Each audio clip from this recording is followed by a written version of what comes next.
okay? And I'm going to do it quickly. Remember, it's not about winning.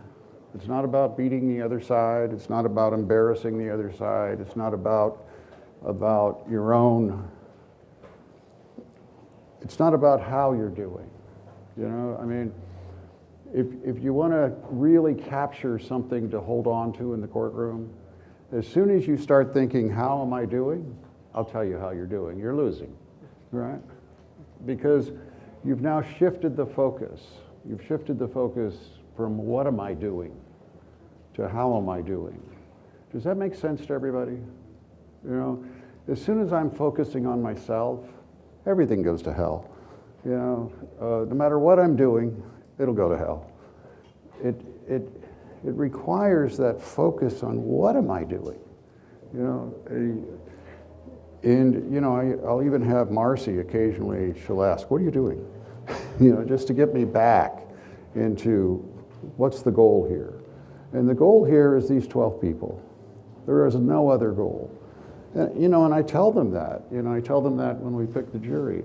You know, there'll be times when you'll see me looking at you and you're wondering, what is that creep looking at? You know, and I'm looking at the only thing that matters. I'm trying to figure out, what are they thinking? What do they need to hear next? What's going on inside their head? Because you are the only thing that matters in this courtroom. You know, because you're going to decide it. Whatever you decide is right. That is the right decision. Because that's our system. That's America. You comfortable with that? You comfortable with that? So you want to make sure you tell them that, because otherwise they don't understand why you're looking at them, you know, and why you're talking about them, you know, because that's what we do. What are they thinking, you know? But if you know that up front, you're totally good with it.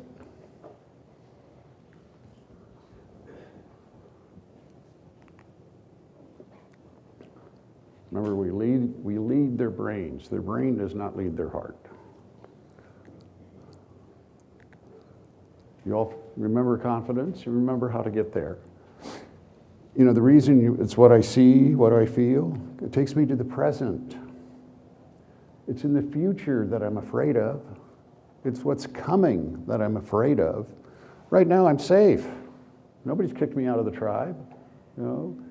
Remember that what happens to us is, here we got the high priest up there, or the chief up there. We got the 12 families, and that's usually what a tribe consisted of, was 12 families. Then they start splitting off when you start getting more than that.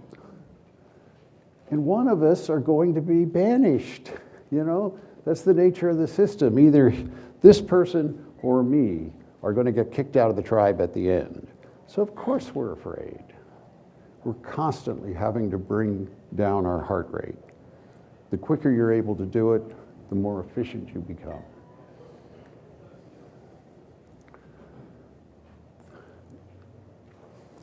This is where I'm always trying to get with the expert.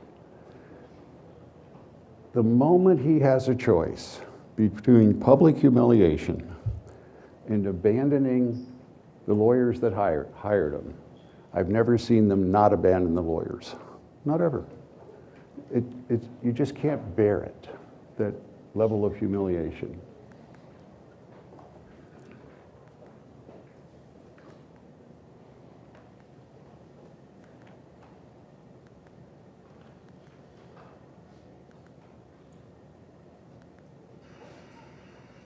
Be sure to come back. They need to see us as a place where there's excitement, there's activity, there's, you know, we have to become the antidote to the boredom. You know, I mean, imagine how boring it would be to be a juror. Imagine how boring it is to be a judge.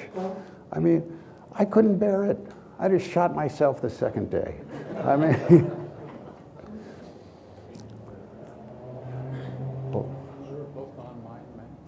There's lots of books on mind maps, and you know what's great about them? They're really short. It's not going to take a lot to become a master at mind maps. Great mind maps are done with pictures. I just never have time to find the pictures, but that's really what a great mind map is, because 70% of our brain, the energy we use, is visual. It's all tied up in the visual. So as soon as you see a picture, it stimulates your thoughts. I mean, how am I able to go days? I'll be doing this for days without a note. It's the pictures, those are my notes. You got to have lots of pictures. I did a Future of the City speech not too long ago, and they wanted me to do it without pictures, without PowerPoints. So we put the pictures on the floor, and I would just look, and then I could launch for another 10 minutes. But if that picture hadn't been there, it wouldn't have happened. I think we're all that way. Learn to build your mind maps with pictures. You become incredibly persuasive. Can somebody get me some water? I'm drying up, you got me nervous. What are you doing to me? You doing that on purpose?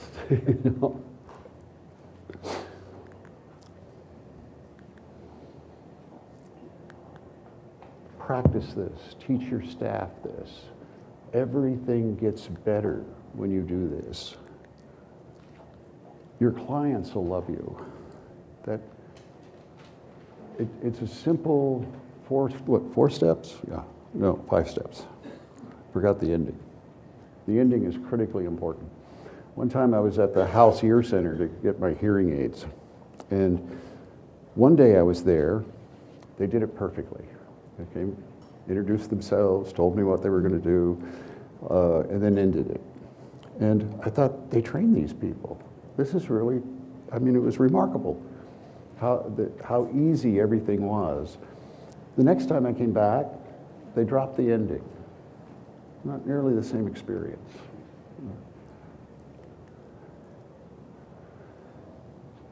If you just remember this, when you're voir diring the jury,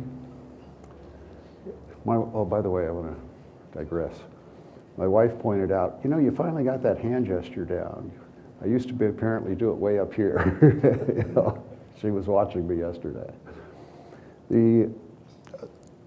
If you just remember, what I'm trying to do is discover who you are. And it's important to frame it around discovery, because that keeps me interested.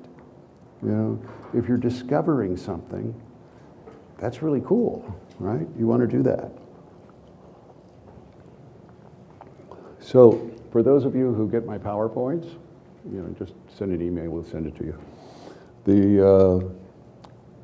Remember that, put that picture in your mind map. You're discovering.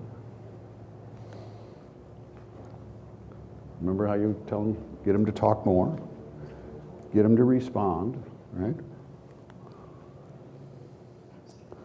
You tell them the why first. It's really hard to figure out what that is. I'm not saying it's easy. There's a blue book you can buy that is the guidebook to how to find the why of what you're talking about.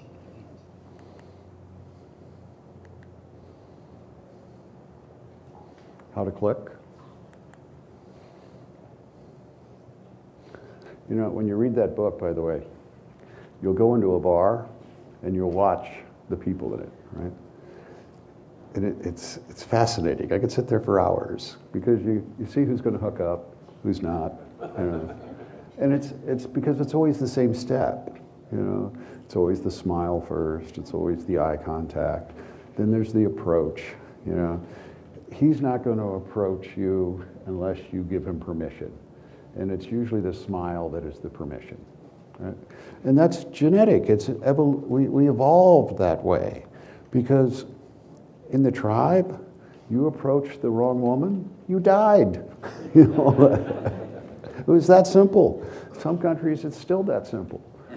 And so what she's saying is it's safe. Now, the problem is it happens in a bar, and we're drunk. We frequently misread the signs. But then there's the smile, then there's the mirroring. They will mirror each other's behavior.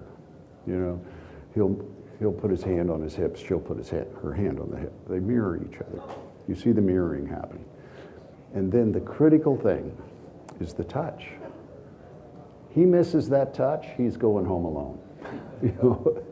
And it's a critical timing for it. And it's not a sexual touch, it's just a touch.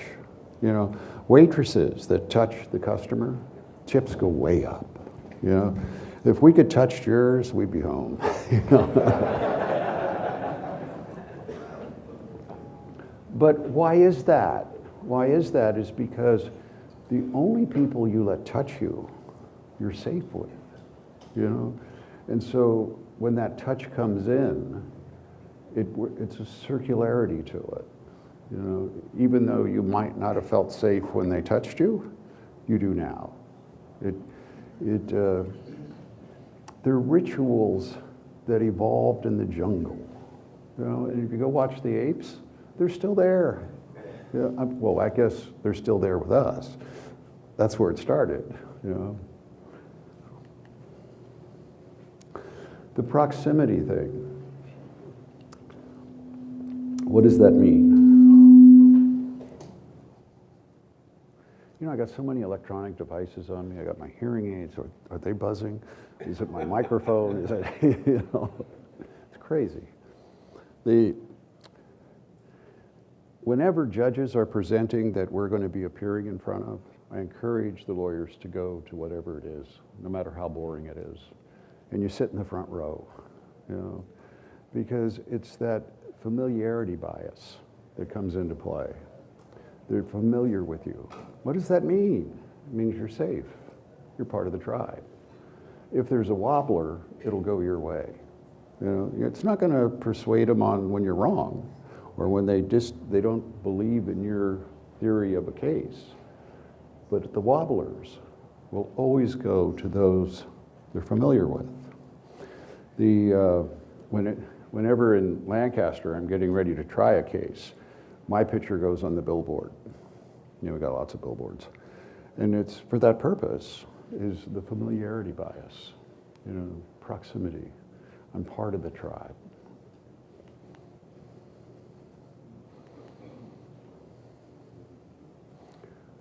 Critically important. Everything is couched in that, you know, especially our doctors and life care planner. We coach them. And, well, are you really saying they couldn't use generic drugs?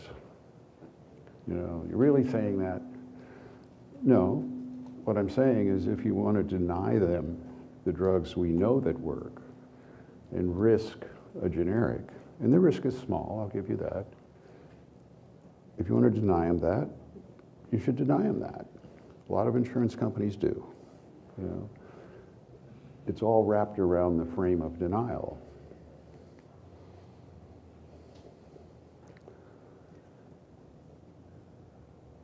This is a new paradigm for people.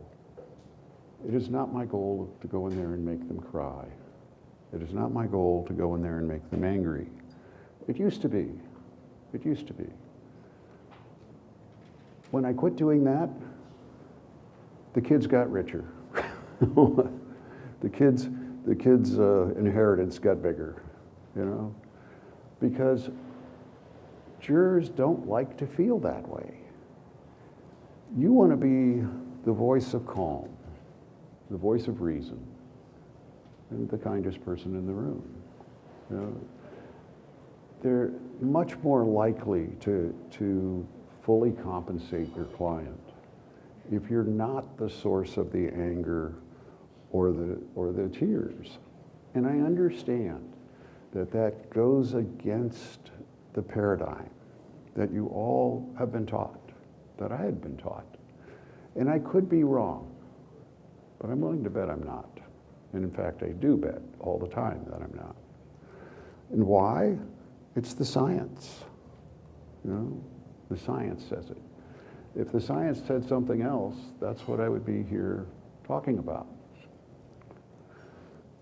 The story I like to tell about paradigm shifts is one time I'm sitting in the coffee shop years ago, many years ago.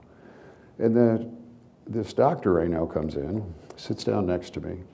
It's about 4 o'clock, and he goes, I go, where are you going? He goes, I got to get to the hospital. I got to take out a bleeding ulcer. You know, the guy's exsanguinating. And I go, well, why are you here? You know, it should be there, shouldn't you? He goes, no, they're pumping blood in him. It'll be okay. Doctors are really weird when you think about it. And then it was an ulcer. It was a stomach ulcer. And that was the treatment. Later, I found out that one doctor had discovered has nothing to do with stress. And no, we shouldn't be operating on these people. Think how many people die on that surgery, right? It's an antibiotic. Take penicillin, the ulcer goes away. He was laughed at, he was vilified, and it took over a decade before other doctors started accepting it. Going against the tide will always be difficult. On two fronts. No, it doesn't really matter to me emotionally if you accept this. You know, I could be wrong, I get it. But what will happen with you is you will take those paradigms and adhere to them. We think they're gospel, you know? We think we're going to go to hell if we don't tell the deponent, have you had any medication that affects your memory, you know? You want to be sure to answer verbally, audibly, you know, all that. We call them admonitions. It's been so long since I've given an admonition, I don't remember them, you know? Why do we do that? If you start asking, why am I doing that? Life gets a lot simpler, if nothing else. Now, I think why that started, quite frankly, is because whenever we start a deposition, we're nervous.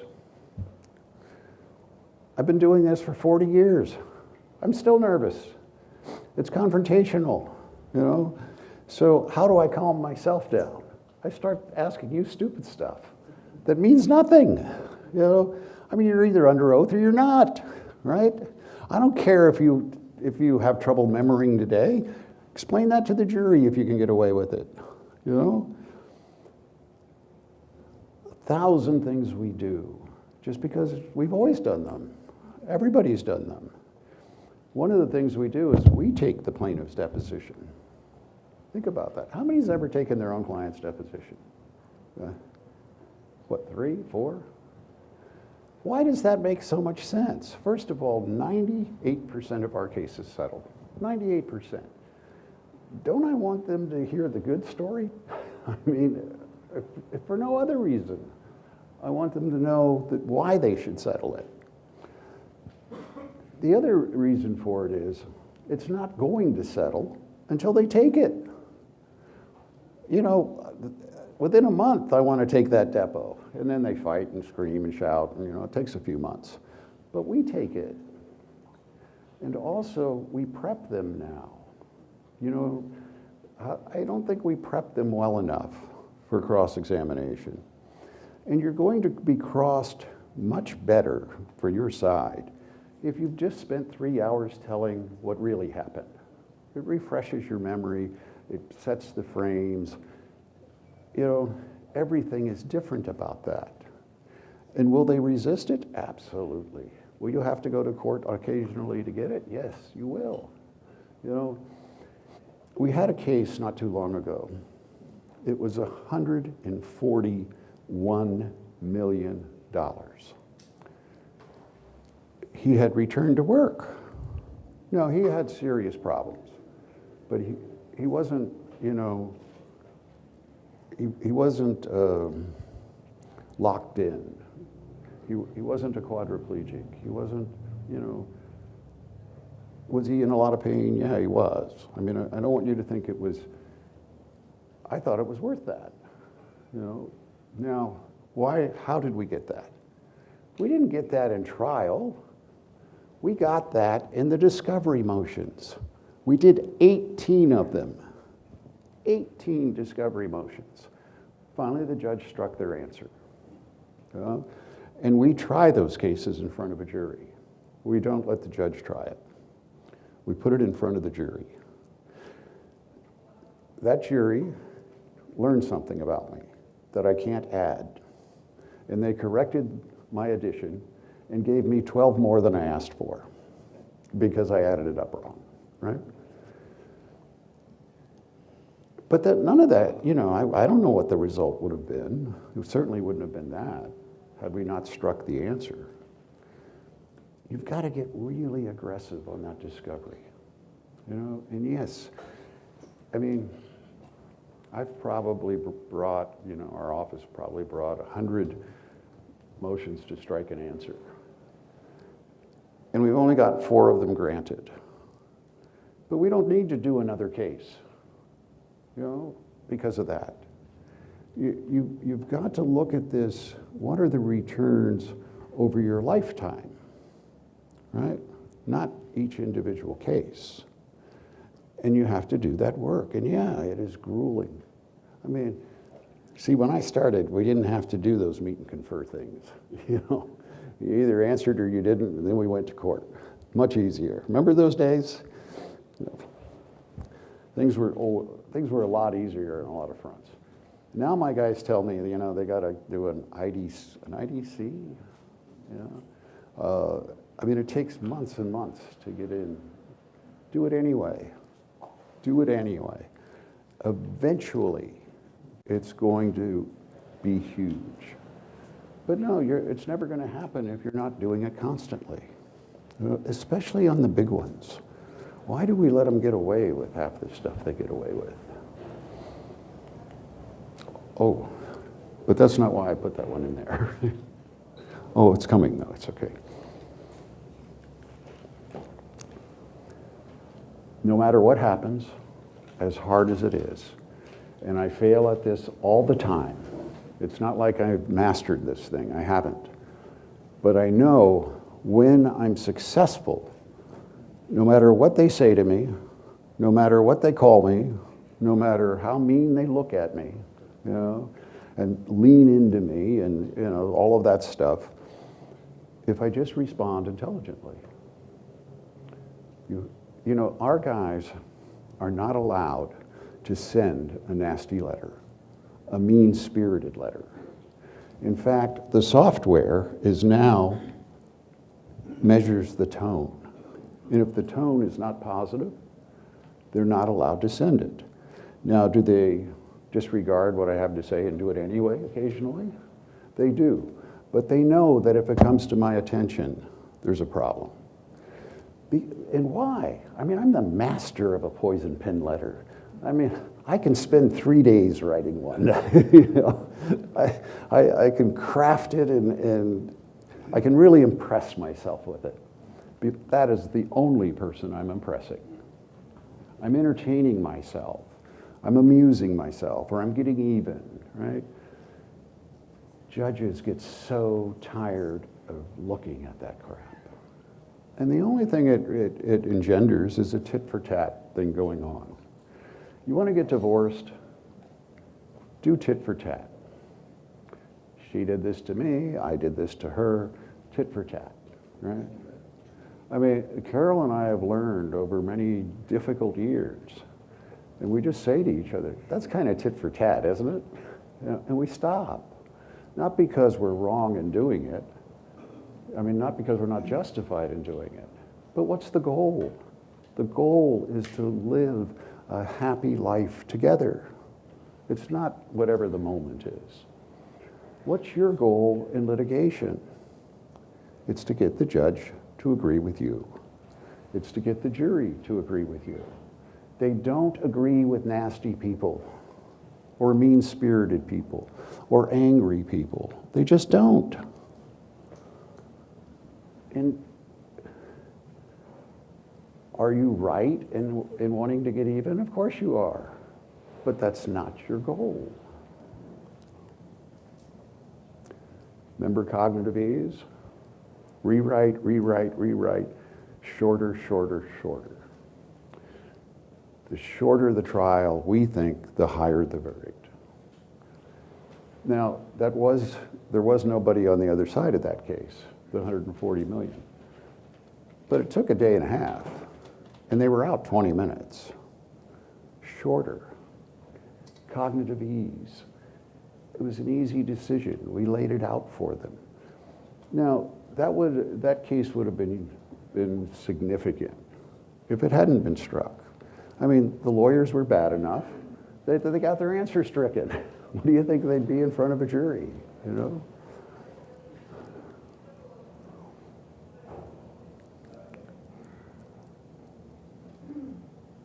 That lump in your throat is a good thing. It's a good thing. It's a direction sign. It's telling you where to go. It's not telling you to run. Well, it is telling you to run, but you have to interpret it. I got to stay on this.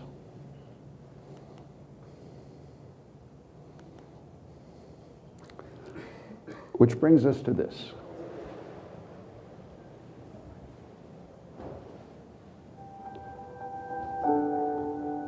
Brain rule number 10.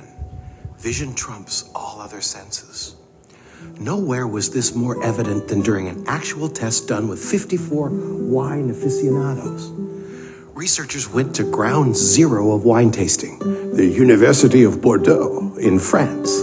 They dropped in odorless, tasteless red dye into white wines, then gave it to 54 wine tasting professionals. With only their visual sense altered, the expert noses of the enologists were fooled.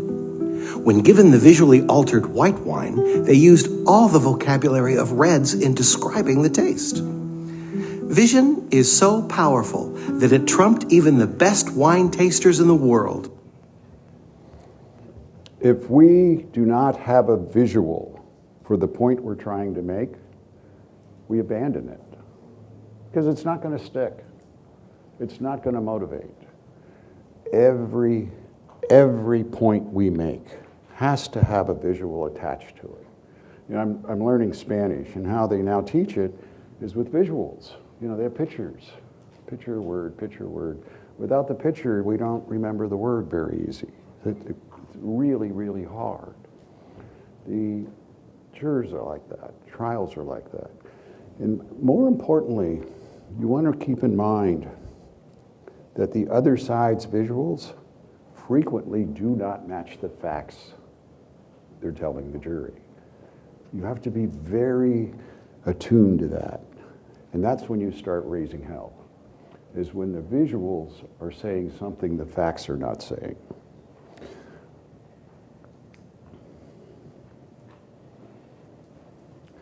Let's stay with this a little bit longer. I'm going to tell you about mirror cells in a moment, but how I stand, how I move, when I move, all of it's important. I frequently forget.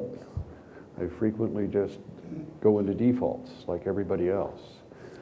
But there's an intention on my part to take advantage of that.